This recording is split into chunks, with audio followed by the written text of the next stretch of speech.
എല്ലാവർക്കും വന്ദനം. അനുഗ്രഹിക്കപ്പെട്ട ഓരോ ദൈവാലോചനകൾക്കുമായിട്ട് നമുക്ക് ദൈവത്തിന് നന്ദി പറയാം. ദൈവത്തിൻ്റെ ശബ്ദമാണ് ഭൂമിയെ ഉണ്ടാക്കിയത്. ഉണ്ടാകട്ടെ എന്ന ശബ്ദം, അതേ ശബ്ദമാണ് ഇന്നും കർത്താവ് സുവിശേഷത്തിലൂടെ കൊണ്ടുവരുന്നത്. അതുകൊണ്ടാണ് നന്മ സുവിശേഷിക്കുന്ന കാലുകൾ എത്ര മനോഹരം എന്ന് യേശു പറഞ്ഞു. അതുപോലെ തന്നെ സ്വർഗത്തിലും ഭൂമിയിലും സകല അധികാരം എനിക്ക് നൽകപ്പെട്ടിരിക്കുന്നു. ആകയാൽ നിങ്ങൾ പുറപ്പെട്, എല്ലാവരെയും ശിഷ്യരാക്കുക. അതായത് സുവിശേഷം അറിയിക്കുക. ഏറ്റവും വലിയ സന്ദേശം അതാണ്, ഏറ്റവും വലിയ പ്രവചനം അതാണ്. നീ യേശുവിലേക്ക് വന്നാൽ നിനക്ക് നിത്യതയുണ്ട്, നിനക്ക് നല്ല ഭാവിയുണ്ട്. അതാണ് ഏറ്റവും വലിയ പ്രവചനം. സുവിശേഷമാണ് ഏറ്റവും നല്ല പ്രവചനം. അത് കേൾക്കാനായിട്ട് ദൈവം നമ്മെ ഓരോ ദിവസവും എഴുന്നേൽപ്പിക്കുന്നത് ഓർത്ത് കർത്താവിനെ സ്തുതിക്കുകയാണ്, യേശുവിൽ ആശ്രയിക്കുക. ഒരിക്കലൊരു ഭക്തൻ പറഞ്ഞത്, നമ്മുടെ ശ്രമങ്ങൾ പരാജയപ്പെട്ടേക്കാം, പക്ഷേ ശ്രമിക്കാൻ നമ്മൾ പരാജയപ്പെടരുത്. ശ്രമങ്ങൾ പലതും പരാജയപ്പെടും, എങ്കിലും ശ്രമങ്ങൾ നിർത്തരുത്. അതിൽ ഒരിക്കലും പരാജയപ്പെടരുത്. വീണ്ടും വീണ്ടും പരിശ്രമിക്കണം. പല കാര്യത്തിലും ഞാൻ എത്ര നാളായി പ്രാർത്ഥിക്കുന്നു, എന്നിട്ടൊരു മറുപടിയില്ലല്ലോ. വീണ്ടും പ്രാർത്ഥിക്കുക. അതിനാണ് കർത്താവ് പറഞ്ഞത് ലൂക്കോസിന്റെ സുവിശേഷം 18-ാം അധ്യായത്തിൽ, മടുത്തു പോകാതെ പ്രാർത്ഥിക്കേണ്ടതിന് യേശു ഉപമ പറഞ്ഞു. അതിൻ്റെ അർത്ഥം എന്താ? പല പ്രാവശ്യവും പരാജയപ്പെട്ടു പ്രാർത്ഥനയിൽ.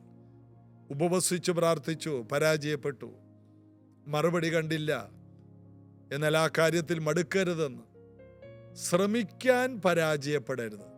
ശ്രമങ്ങൾ പരാജയപ്പെട്ടു എന്നുള്ളത് വിഷയമല്ല, എന്നാൽ നാം പരിശ്രമിക്കാൻ പരാജയപ്പെടരുത്. ആ കാര്യത്തിൽ എപ്പോഴും വളരെയധികം ഉത്സാഹമുള്ളവരായിരിക്കണം. അങ്ങനെയുള്ളവർക്ക് വേണ്ടി ദൈവം തൻ്റെ കരം ചലിപ്പിക്കും. DGS ദിനകരൻ്റെ ചരിത്രമാണ് എനിക്ക് ഓർമ്മയിൽ വരുന്നത്. അദ്ദേഹത്തിൻ്റെ ജീവിതത്തിൽ 8 മണിക്കൂർ വെച്ച് ഏകദേശം 7 വർഷം പ്രാർത്ഥിച്ചിട്ട് ഒരു മറുപടിയില്ല.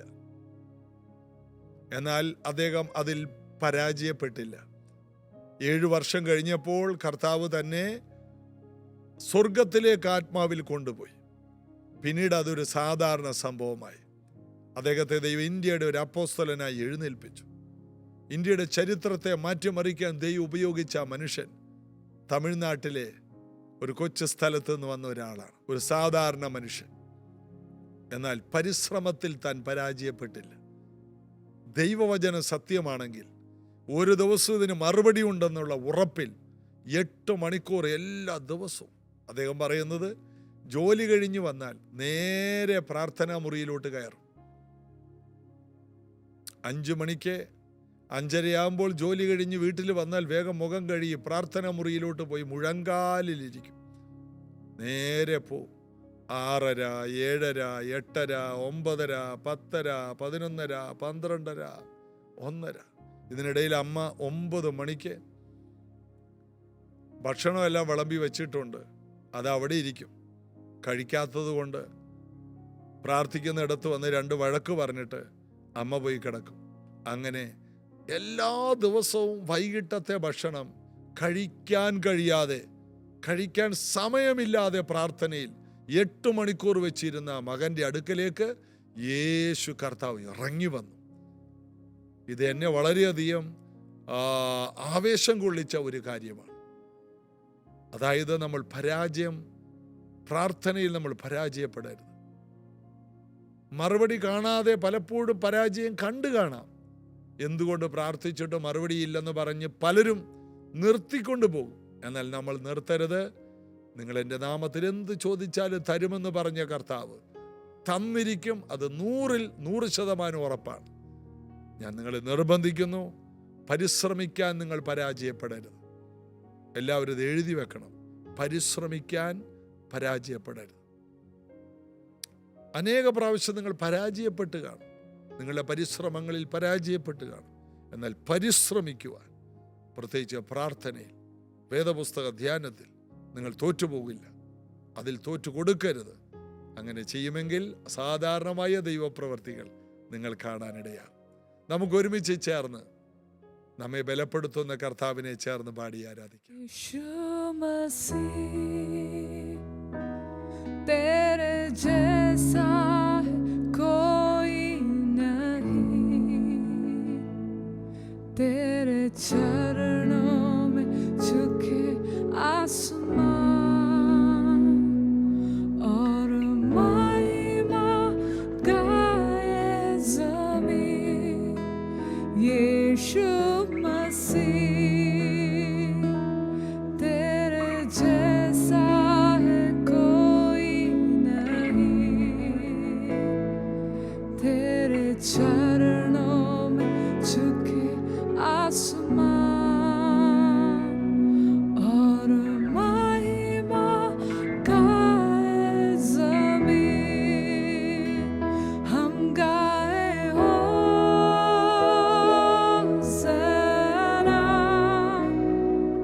तू राजा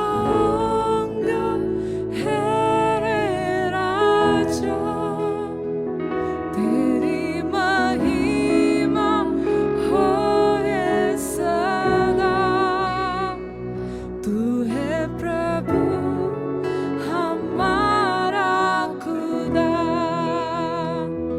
हम गाए होसन्ना, तू राजा है रे राजा, तेरी महिमा होए सदा। तू है प्रभु हमारा खुदा। प्यारे पिता, तूने हमसे कितना प्यार किया, तेरे पापों से छुड़ाने को अपने बेटे को कुर्बान किया। प्यारे पिता, तूने हमसे कितना प्यार किया, हमें पापों से छुड़ाने को अपने बेटे को कुर्बान किया। हम गाए होसन्ना, तू राजा है रे राजा, तेरी महिमा होए सदा। तू है प्रभु हमारा खुदा, हम गाए होसन्ना, तू राजा है रे राजा, तेरी महिमा होए सदा। तू है प्रभु हमारा खुदा, हम गाए होसन्ना, तू राजा है रे राजा, तेरी महिमा होए सदा। तू है प्रभु हमारा खुदा। അപ്പോസ്തല പ്രവൃത്തിയിൽ 2-ാം അധ്യായത്തിലേക്ക് നമുക്ക് എല്ലാവർക്കും കടന്നു വരാം. അപ്പോസ്തല പ്രവൃത്തി 2-ന്റെ 7-ാം വാക്യം, 7, 8, 9, 10, 11 എല്ലാം ഒരൊറ്റ കാര്യമാണ് പറയുന്നത്. എല്ലാവരും ഭ്രമിച്ച് ആശ്ചര്യപ്പെട്ടു. ഈ സംസാരിക്കുന്നവരെല്ലാം ഗലീലക്കാരല്ലയോ? പിന്നെ നാം ഓരോരുത്തർ ജനിച്ച നമ്മുടെ ഭാഷയിൽ, നമ്മുടെ സ്വന്തം ഭാഷയിൽ അവർ സംസാരിച്ച് കേൾക്കുന്നത് എങ്ങനെ? എന്നിട്ട് ആ ഭാഷകൾ എന്തൊക്കെയാണ് അവിടെ പറയുന്നത്? പാർഥ്യരും മേദ്യരും എലമ്യരും മൊസപ്പൊത്യമരും യഹൂദയിലും കപ്പദോക്യയിലും പൊന്തോസിലും ആസിയയിലും ഫ്രുഗ്യയിലും പംഫുല്യയിലും മിസ്രൈമിലും കുറേനേക്ക് ചേർന്ന ലിബ്യ പ്രദേശങ്ങളിലും പാർക്കുന്നവരും റോമയിൽ നിന്ന് വന്ന് പാർക്കുന്നവർ യഹൂദന്മാരും യഹൂദ മതാനുസാരികളും ക്രേത്യരും അറബിക്കാരുമായ നാം ഈ നമ്മുടെ ഭാഷകളിൽ അവർ ദൈവത്തിൻ്റെ വൻ കാര്യങ്ങളെ പ്രസ്താവിക്കുന്നത് കേൾക്കുന്നുവല്ലോ എന്ന് പറഞ്ഞ് അവിടെയാണ് അവരെല്ലാം ഭ്രമിച്ച് ആശ്ചര്യപ്പെട്ടത്. ഒരു ഭയങ്കരം തന്നെ. 120 പേര് ഭൂമിയിലുള്ള എല്ലാ ഭാഷയും സംസാരിക്കുന്നു. അവരാണെങ്കിൽ ഗലീലൊക്കെ വെളിയിൽ പോയിട്ടില്ല. ആകെ വന്നിരിക്കുന്നത് യെരുശലേമിലാണ്. പഠിപ്പില്ലാത്തവർ, സാമാന്യർ, ഗലീല കടലിന് ചുറ്റും നടക്കുന്നവർ. അവർക്ക് എബ്രായ ഭാഷ, യഹൂദന്മാരുടെ എബ്രായ ഭാഷ, ആ കാലത്ത് 3 ഭാഷകൾ അവിടെ സംസാരിക്കുമായിരുന്നു. എബ്രായ, അരാമിക്, ഗ്രീക്ക്. ഈ 3 ഭാഷകൾ അവർക്കറിയാം. കാരണം ഗ്രീക്കുകാരും അരാമ്യരും ഒക്കെ ഇവരെ പല പ്രാവശ്യം അടിമകളാക്കിയിട്ടുണ്ട്. അപ്പം ഗ്രീക്ക് സാമ്രാജ്യത്തിൻ്റെ കീഴെയൊക്കെ അവരെ എപ്പോഴും കിടക്കുന്ന ഒരു സമയമാണ്. അതുകൊണ്ട് അവരാ ഭാഷ പഠിച്ചു. ഇന്ത്യയിൽ ഇംഗ്ലീഷുകാർ വന്നുകൊണ്ടായ ഏറ്റവും വലിയ ഗുണം മലയാള, ഹിന്ദി, തമിഴ് ഈ ഭാഷക്കാർക്ക് ഇംഗ്ലീഷ് പഠിക്കാൻ കഴിഞ്ഞു. അതുകൊണ്ട് ഭൂമിയിൽ എല്ലാ ഭാഗത്തും ഇംഗ്ലീഷിൽ ഏറ്റവും പ്രാവീണ്യമുള്ളവരിൽ ഒരു കൂട്ടരായി ഇന്ത്യക്കാർ മാറി. ബ്രിട്ടീഷുകാർ വന്നതിൽ പല ഗുണങ്ങളുണ്ട്. അതിലൊരു ഗുണം, ദോഷങ്ങളോ ആയിരക്കണക്കിനുണ്ട്. നമ്മളിപ്പോൾ ദോഷം ചിന്തിക്കേണ്ട ആവശ്യമില്ലല്ലോ. നല്ല കാര്യങ്ങൾ മാത്രം എടുക്കാം, തിന്മകളെ നമുക്ക് തിരസ്കരിക്കാം. അപ്പോൾ ഭാഷക്കാർ അവരെല്ലാം അതിശയിച്ചു പോയി. ഇവർക്ക് എങ്ങനെ ഇതുണ്ടായി? എല്ലാവരും ഭ്രമിച്ചു. ഒരു മുഴക്കമുണ്ടായപ്പോൾ, പരിശുദ്ധാത്മാവ് എല്ലാവരുടെ മേലും വന്ന് പതിഞ്ഞപ്പോൾ, അവിടെ നമ്മൾ വായിക്കുന്ന അഗ്നി നാവ് പോലെ. അപ്പോൾ ഈ നാവിനെ ദൈവം അഗ്നി നാവാക്കി മാറ്റി. നീ അധമമായത് ഒഴിച്ച് ഉത്തമമായത് പ്രസ്താവിക്കാൻ വാ തുറക്കുമെങ്കിൽ നിന്റെ വാ എൻ്റെ വാ പോലെയാകുമെന്ന് യിരെമ്യാ പ്രവചനത്തിൽ ദൈവം പറഞ്ഞ അതേ കാര്യമാണ് ഇവിടെ നിവർത്തിയായത്. ദൈവത്തിൻ്റെ വായായവർ മാറി. ഇപ്പോൾ ഇവർ വാ തുറക്കുമ്പോൾ ദൈവത്തിൻ്റെ നാവായിട്ട് മാറി. എല്ലാ ഭാഷയിലേക്ക് സുവിശേഷം അന്ന് സംസാരിക്കപ്പെട്ടു. ഒന്നുകൂടി പറഞ്ഞ 120 ഭാഷകളിൽ സുവിശേഷം പ്രസംഗിച്ച മിനിറ്റുകളും മണിക്കൂറുകളുമായിരുന്നു അതെന്ന് പറയുന്നതിൽ ഒരതിശയോക്തിയില്ല. അത്രയും ഭാഷ ഉണ്ടായിരുന്നോ? എഴുതി വെക്കാൻ പരിമിതി ഉണ്ടായിരുന്നു. അത്രയൊക്കെ എഴുതി വെക്കാൻ പറ്റിയുള്ളൂ. എന്നാൽ എല്ലാ ഭാഷക്കാരും, അവിടെ വന്ന എല്ലാ ഭാഷക്കാർക്കും വേണ്ടത്. അവിടെ ഇനി 250 ഭാഷ അറിയാവുന്നവർ വന്നാൽ എത്ര ഭാഷയുണ്ട്? അത്രയും ഭാഷക്കാർ. ഇന്ന് ഭൂമിയിലുള്ള എല്ലാ ഭാഷക്കാരും വന്നാൽ, ലിപിയില്ലാത്ത അനേക ഭാഷകളുണ്ട്. എല്ലാവരും വന്നാൽ അത്രയും പേരോട് പറയാനുള്ളത് പരിശുദ്ധാത്മാവ് ഒരേ നിമിഷം കൊണ്ട് തുറന്നു തുടങ്ങിക്കൊണ്ടാണ് സഭയുടെ ഉദ്ഘാടനം ആരംഭിച്ചത്. സഭ തുറന്നു വന്നത് തന്നെ, സഭ തുടങ്ങിയത് തന്നെ എല്ലാ ഭാഷകളുമായിട്ടാണ് പരിശുദ്ധാത്മാവ് വന്നത്. പരിശുദ്ധാത്മാവ് വന്നു കഴിഞ്ഞാൽ നിന്റെ ഭാഷാശൈലി മാറും. ഒരു വിദ്വേഷത്തിൻ്റെ, ദേഷ്യത്തിൻ്റെ ഭാഷ മാറി സ്നേഹത്തിൻ്റെ ഭാഷയാകും. നെഗറ്റീവ് ഭാഷ സംസാരിക്കുന്നവരുണ്ട്, പോസിറ്റീവ് ഭാഷയായിട്ട് മാറും. മറ്റുള്ളവരെ നിരുത്സാഹപ്പെടുത്തുന്ന ഭാഷ ശൈലിയുള്ളവരുണ്ട്, മറ്റുള്ളവരെ പരിഹസിക്കുന്നവരും മറ്റുള്ളവരെ ക്ഷീണിപ്പിക്കുന്നവരും. നിങ്ങൾ പ്രബോധന പുത്രന്മാരായി മാറും. മറ്റുള്ളവരെ നാവ് കൊണ്ട് കൊന്നുകളയുന്നവരുണ്ട്. അതൊക്കെ കേട്ട് എത്രയോ പേര് ആത്മഹത്യ ചെയ്തു. എന്നാൽ മറ്റുള്ളവരെ ജീവിപ്പിക്കുന്ന വാക്കുകളായി ആ വാക്കുകൾ മാറും. അപ്പോൾ വാക്കുകൾ, ഭാഷകൾ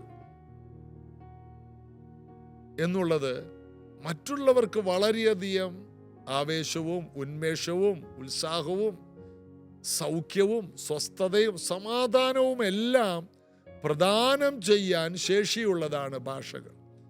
ചോദ്യം, മലയാളിയായ നമ്മൾ നമ്മുടെ വീട്ടിൽ മലയാളം പറയുമ്പോൾ ഒരു ഭാഷയാണത്. അപ്പോൾ തന്നെ സ്നേഹത്തിൻ്റെ ഭാഷയിലാണോ മലയാളം പറയുന്നത്? ഏത് ഭാഷയാണ് നിങ്ങൾ ഉപയോഗിക്കുന്നത്? വിശ്വാസത്തിൻ്റെ ഭാഷ നിങ്ങൾ ഉപയോഗിക്കാറുണ്ട്. കർത്താവ് നടത്തും, കർത്താവ് ഉയർത്തും, നമ്മുടെ അവസ്ഥകൾ മാറും. കുഞ്ഞുങ്ങളെ ധൈര്യമായിട്ടിരിക്കും.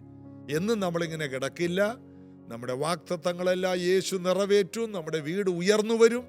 നമ്മളെല്ലാവരും കഴുകന്മാരെ പോലെ ചിറകടിച്ച് കയറും. ഈ ഭാഷ നിങ്ങൾ നിങ്ങളുടെ വീട്ടിൽ സംസാരിക്കാറുണ്ടോ? ഇല്ലെങ്കിൽ ഇന്നു മുതൽ എൻ്റെ ദൈവം എൻ്റെ ബുദ്ധിമുട്ടെല്ലാം തീർത്തു തരും. എൻ്റെ ദൈവം എന്നെ കൈവിടില്ല. എൻ്റെ കർത്താവ് എൻ്റെ വഴികളെല്ലാം തുറക്കും. അങ്ങോട്ടും ഇങ്ങോട്ടും നിങ്ങൾ വീട്ടിലുള്ളവർ തമ്മിൽ പറയുന്ന ഒരു ഭാഷയായി ഇന്നു മുതൽ പരിശുദ്ധാത്മാവിൽ നിറഞ്ഞവർ സംസാരിക്കാൻ തുടങ്ങുമ്പോൾ ജീവിതം മാറും. ഭൂമിയിലുള്ള ഏതെങ്കിലും ഒരു ഭാഷ പറഞ്ഞതിനേക്കാൾ അവരുടെ സംസാര ശൈലി മാറി. വെള്ളിയും പൊന്നും ഞങ്ങൾക്കില്ല, ഞങ്ങൾക്കുള്ളത് തരുന്നു. അതിനു മുമ്പ് പറയാത്തൊരു ഭാഷ. ഐനിയാസേ, എഴുന്നേറ്റ് താനായി തന്നെ കിടക്ക വിരിക്കുക. തബീതേ, എഴുന്നേൽക്കുക. യേശു പഠിപ്പിച്ചതാണത്. വിശ്വാസത്തിന്റെ ഭാഷ, ധൈര്യത്തിന്റെ ഭാഷ. കാറ്റേ അടങ്ങ്, കടലേ ശാന്തമാകും. അതായത് നിങ്ങളുടെ സംസാരം മനുഷ്യരോട് മാത്രമല്ല, സകല സൃഷ്ടികളോട് സംസാരിക്കണം. നിങ്ങൾ വിശ്വസിച്ചുകൊണ്ട് ഈ മലയോട് പറഞ്ഞാൽ ഭാഷ മലയ്ക്കും മനസ്സിലാകുമെന്ന്. ലാസറേ പുറത്തു വാ. ആ വാക്ക് മരിച്ചവന് മനസ്സിലായി. മരിച്ച അസ്ഥികളോട് സംസാരിക്കുവാൻ, അസ്ഥികൾ, ജീർണിച്ച അസ്ഥികളോട് സംസാരിക്കാൻ ദൈവം യെഗസ്കേലിനോട് പറഞ്ഞു. അതാണ് യെഗസ്കേൽ 37-ാം അധ്യായം. നമ്മുടെ ഭാഷാ ശൈലി തന്നെ മാറ്റാൻ സമയമായി. നമ്മുടെ വീടുകളിൽ ഈ നിലവാരത്തിലുള്ളൊരു ഭാഷ സംസാരിക്കുമെങ്കിൽ നമ്മുടെ വീട് ഒരു സ്വർഗമായി മാറും. പലരും കുറച്ചു നേരം സംസാരിച്ച ശേഷം എല്ലാവരും അവരവരുടെ വഴിയിലേക്ക്, അമ്മ അടുക്കളയിലോട്ട് പോകും, അപ്പൻ വെളിയിലോട്ട് പോകും, പിള്ളേർ അവരവരുടെ മുറിയിൽ കയറും, മൊബൈലുമായിട്ടിരിക്കും. എന്താ കാര്യം? പറയാൻ നല്ല ഭാഷയില്ല. എന്നിട്ട് പിള്ളേരോട് മൊബൈലും നോക്കരുത്, മൊബൈലും നോക്കരുത്. വീട്ടിൽ നല്ല ഭാഷ പറ. പിള്ളേരെല്ലാം മൊബൈൽ സ്വിച്ച് ഓഫ് ചെയ്ത് ഒരുമിച്ചിരിക്കും. പണ്ടൊരു ഭർത്താവ് പറഞ്ഞതുപോലെ, ആ ഭാര്യയായിട്ട് വഴക്കുണ്ടാകുമ്പോൾ എന്തു ചെയ്യും? വഴക്കെന്ന് പറഞ്ഞാൽ ഭാര്യമാരെപ്പോഴും വാ കൊണ്ടേ പറയുള്ളൂ. ഭർത്താക്കന്മാർ കൈ കൊണ്ട് പറയും. കൈ കൊണ്ടുള്ള ഭാഷയും ഭാര്യമാർക്ക് വാ കൊണ്ടുള്ള ഭാഷ. അപ്പോൾ ഭാര്യ വഴക്കുണ്ടാക്കുമ്പോൾ എന്ത് ചെയ്യും? അദ്ദേഹം പറഞ്ഞു നടക്കാൻ ഇറങ്ങും. അപ്പോൾ ഒരു ദിവസം എങ്ങനെയൊക്കെ ആയിരിക്കും നടപ്പ്? അദ്ദേഹം പറഞ്ഞു ചില ദിവസം 1 കിലോമീറ്റർ, ചില ദിവസം 5, 10, 15 കിലോമീറ്റർ നടക്കേണ്ടി വരും. കാരണം അത്രയും വലിയ വഴക്കായിരിക്കും അന്നൊന്നും ഉറപ്പാണ്. അതുകൊണ്ട് ഇത്തിരി ലേറ്റായിട്ട് വരുന്നത്. നടക്കൽ കൂടുതൽ നടക്കും. പലരും നേരത്തെ വീട്ടിൽ നിന്ന് പോയിട്ട് ലേറ്റായിട്ട് വരുന്നത് എന്താണ്? സ്കൂൾ അവധി വന്ന പിള്ളേർക്ക് ഇഷ്ടമല്ല വീട്ടിൽ നിൽക്കാൻ. എന്തുകൊണ്ട് വീട്ടിൽ നിൽക്കാൻ ഇഷ്ടമല്ല? ഭാഷ നല്ലതല്ല, സ്നേഹത്തിൻ്റെ ഭാഷയില്ല. പല അപ്പനും അമ്മയും എല്ലാം വാങ്ങിക്കൊടുക്കും, താലോലിക്കാൻ അറിയില്ല. കുഞ്ഞുങ്ങളെ താലോലിക്കാൻ അറിയില്ല.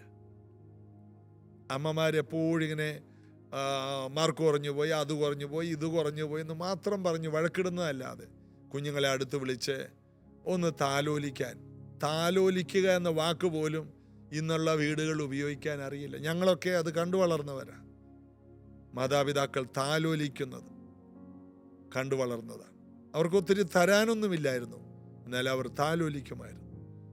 ഇന്നുള്ള മാതാപിതാക്കൾക്ക് തരാൻ ഒത്തിരിയുണ്ട്, എന്നാൽ താലോലിക്കാൻ അറിയില്ല. സാരമില്ല കുഞ്ഞുങ്ങളെ എന്നുള്ള വാക്കുകളൊന്നും നമ്മുടെ വീട്ടിൽ ഉപയോഗിക്കാൻ ആ ഭാഷയൊന്നുമില്ല. നിങ്ങളെ കൊണ്ട് എന്ത് ഗുണമുണ്ട്, എന്ത് പ്രയോജനമുണ്ട്? നിങ്ങളെ വളർത്തുന്നതിനേക്കാൾ ഒരു വാഴ നട്ടിരുന്നെങ്കിൽ ഒരു കൊല കിട്ടുമായിരുന്നു. അങ്ങനത്തെ ഭാഷ ഉപയോഗിക്കുന്നവരുണ്ട്. അതൊക്കെ പൈശാചികമാണ്, പ്രാകൃതമാണ്, വീടുകളെ കലക്കുന്നതാണ്.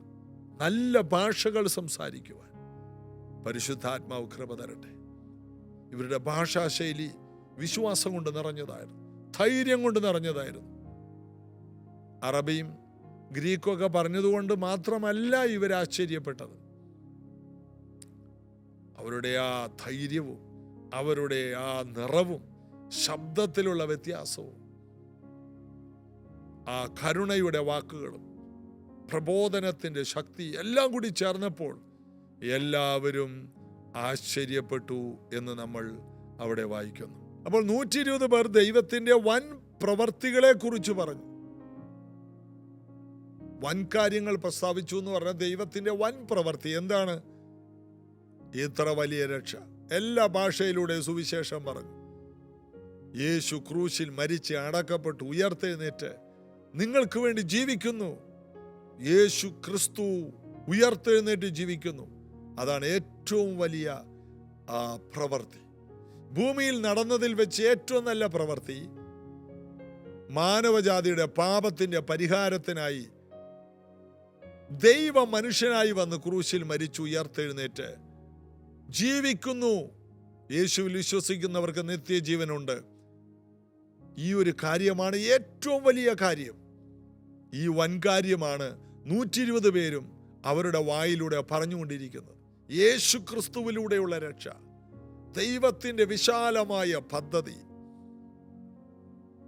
ഇത് കഴിഞ്ഞപ്പോഴാണ് 120 പേര് ഇതുപോലെ പ്രസംഗിച്ചു അന്യഭാഷകളിൽ വൻകാര്യങ്ങൾ. ഇത് കഴിഞ്ഞപ്പോഴാണ് പത്രോസ് എഴുന്നേറ്റ് പറഞ്ഞത്. ഇവരെല്ലാവരും പല ഭാഷകളിൽ പറഞ്ഞ കാര്യം തന്നെയാണ് പത്രോസ് എഴുന്നേറ്റ് നിന്ന് പറഞ്ഞത്. പത്രോസ് എഴുന്നേറ്റ് എന്ന് പറഞ്ഞപ്പോൾ 3000 പേര് സ്നാനപ്പെട്ടു എന്നല്ല അറിയേണ്ടത്. 3000 പേര് മുട്ടുകുത്തിയതും സ്നാനപ്പെടാനും കാരണം 120 പേരും ഈ പ്രസംഗം തന്നെയാണ് പല ഭാഷകളിൽ പറഞ്ഞത്.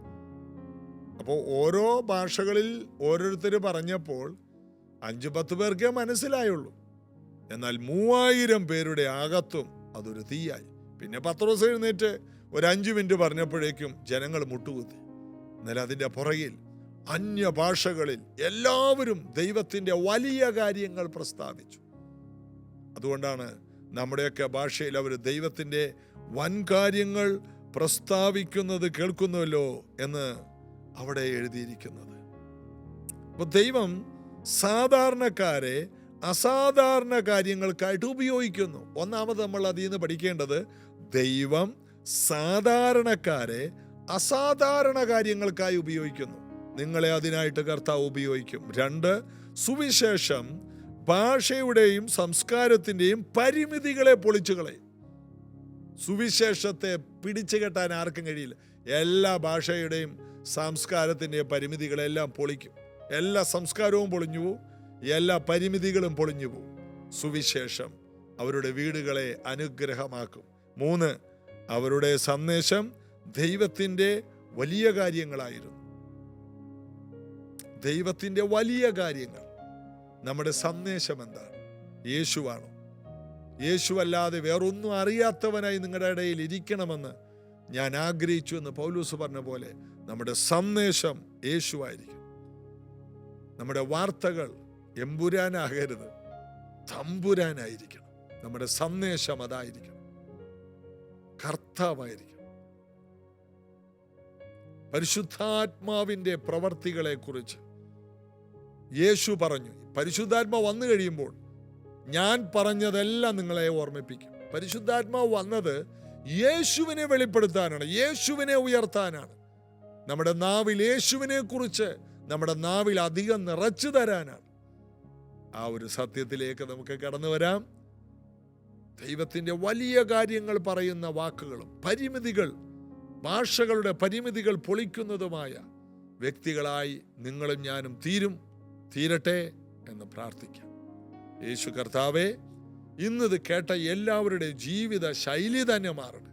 വിശ്വാസത്തിൻ്റെ അളവ് വർദ്ധിക്കട്ടെ, അഭിഷേകത്തിൻ്റെ നിറവ് വർദ്ധിക്കട്ടെ. പരിമിതികളെ പൊളിച്ചുകൊണ്ട്, ഭാഷയും സംസ്കാരവും എല്ലാ പരിമിതികളും പൊളിച്ചുകൊണ്ട്, അതിർവരമ്പുകളില്ലാതെ സുവിശേഷം ഭൂമി മുഴുവനും നിറക്കുവാൻ ശേഷിയുള്ളവരായി ഇത് കേൾക്കുന്ന ഓരോരുത്തരും തീരട്ടെ. ഞാനൊരു മലയാളിയാണ്, എനിക്ക് ഹിന്ദി അറിയില്ല, ഇംഗ്ലീഷ് അറിയില്ല, പല രാജ്യങ്ങളിൽ പോകണമെന്നുണ്ട് എന്ന് പറഞ്ഞ് പരിമിതപ്പെട്ടു പോയവർ, തോമസ് ലീഗ ഒരു ഭാഷയുമായിട്ട് ഈ കൊച്ചു കേരളത്തിൽ വന്ന് ശുശ്രൂഷ ചെയ്ത് വലിയ കാര്യങ്ങൾ ചെയ്തതുപോലെ ഭൂമിയുടെ അറ്റത്തോളം പോയി യേശുവിൻ്റെ സുവിശേഷത്തെ, ഈ സന്ദേശത്തെ എത്തിക്കുവാൻ ഈ മക്കളെ ഉപയോഗിക്കണം.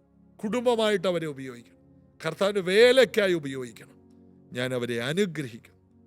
അതിന് തടസ്സമായിട്ടുള്ള എല്ലാ സംശയങ്ങളും വിട്ടുമാറും. എല്ലാ ക്ഷീണങ്ങളും മാറട്ടെ. സൗഖ്യങ്ങൾ അവരുടെ ശരീരത്തിലുണ്ടാകട്ടെ. സാമ്പത്തിക വഴികൾ തുറക്കട്ടെ. ദൈവവേല ചെയ്യാനുള്ള, കർത്താവിന് വേണ്ടി ഓടാനുള്ള, സുവിശേഷം അറിയിക്കാനുള്ള എല്ലാ സാഹചര്യങ്ങളും അവർക്ക് ഒരുക്കി കൊടുക്കണം. യേശുവിൻ നാമത്തിൽ ആമേൻ. നമുക്കത് വിശ്വസിക്കാം. കർത്താവിൽ നമുക്ക് ആശ്രയിക്കാം. നാളെ ഇതേ സമയത്ത് ഒരുമിച്ച് കാണാം. നാളെ വ്യാഴാഴ്ച രാവിലെ 10:30 പ്രൈസ് ജനറേഷനിൽ വെച്ച് ഉപവാസ പ്രാർത്ഥനയുണ്ട്. കടന്നു വരണം. നാളെയും ഇതേ സമയത്ത് തന്നെ നമുക്ക് ജീസസ് എവരിഡേ ശ്രദ്ധിക്കാൻ ഒരുമിച്ച് കൂടാം. നിങ്ങളും ഈ ശുശ്രൂഷയുടെ പങ്കാളികളാണ്. നിങ്ങളുടെ പ്രാർത്ഥന കൈത്താങ്ങൽ ഞങ്ങൾക്ക് വേണം. നിങ്ങളുടെ മറ്റെല്ലാവിധ കൈത്താങ്ങലും, സാമ്പത്തികമായിട്ട് ഉള്ള കൈത്താങ്ങലെല്ലാം ഞങ്ങൾക്ക് ആവശ്യമാണ്. ഈ ശുശ്രൂഷ ജയകരമായി കൊണ്ടുപോകാൻ, ഭംഗിയായി കൊണ്ടുപോകാൻ, കർത്താവിൻ്റെ വരവ് വരെ കൊണ്ടുപോകാൻ നമുക്ക് ഒരുമിച്ച് നിൽക്കാം. God bless you.